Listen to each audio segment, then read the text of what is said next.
ആന്റിയെയും പത്മരാജനെയും പോലെ വെള്ളിത്തിരയിൽ സാഹിത്യമെഴുതിയ കലാകാരനാണ് ലോഹിതദാസ്. ശൈലികമായ ചെറുകഥ വായിക്കുന്ന സുഖമാണ് ലോഹിതദാസിന്റെ സിനിമ. നീ ചോദിച്ചിട്ടില്ലേ തന്നത്? എന്തൊരു ജീവിതത്തിന്റെ നാടകീയ സന്ദർഭങ്ങൾ നാടകത്തിന്റെ അതിഭാവുകത്വമില്ലാതെയാണ് ലോഹി സിനിമയിൽ അവതരിപ്പിച്ചത്. കിരീടത്തിലെ സേതുമാധവനും ഭരതത്തിലെ കല്ലൂർ ഗോപിനാഥനും കമലദളത്തിലെ നന്ദഗോപൻ മാഷും മോഹൻലാൽ എന്ന നടന്റെ പ്രതിച്ഛായയ്ക്കപ്പുറം പ്രേക്ഷക മനസ്സിലുണ്ട്. അതുപോലെ തനിയാവർത്തനത്തിലെ ബാലചന്ദ്രൻ മാഷും ഭൂതക്കണ്ണാടിയിലെ വിദ്യാധരനും അരയന്നങ്ങളുടെ വീട്ടിലെ രവീന്ദ്രനാഥും മമ്മൂട്ടി എന്ന മെഗാസ്റ്റാറിന്റെ ഇമേജല്ല നമുക്ക് തരുന്നത്.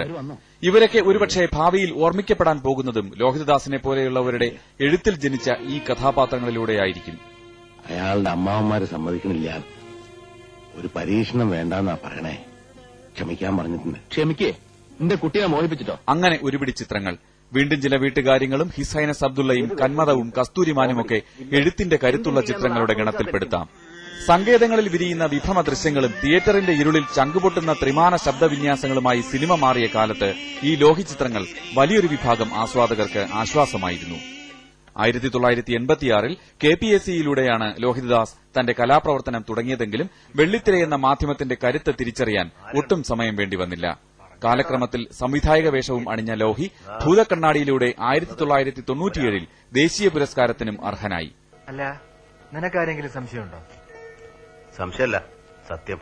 അത് പോലീസ് പറയായിരുന്നില്ലേ? പറഞ്ഞല്ലോ കാര്യം.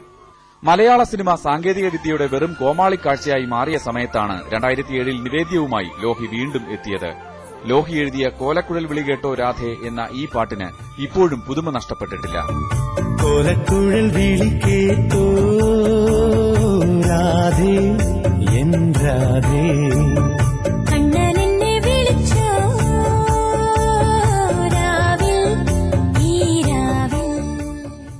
ദൃശ്യങ്ങൾ വെറും മായാക്കാഴ്ചകളല്ലെന്നും അതിന് ആത്മാവ് വേണമെന്നും ഉറച്ചു വിശ്വസിച്ച ഒരു തലമുറ തന്നെ ലോഹിയുടെ വിയോഗത്തോടെ തൽക്കാലത്തേക്കെങ്കിലും ഇല്ലാതാകുകയാണ്. മനോരമ ന്യൂസ്, തിരുവനന്തപുരം. ലോഹിതദാസിന്റെ നിര്യാണത്തിൽ മുഖ്യമന്ത്രി വി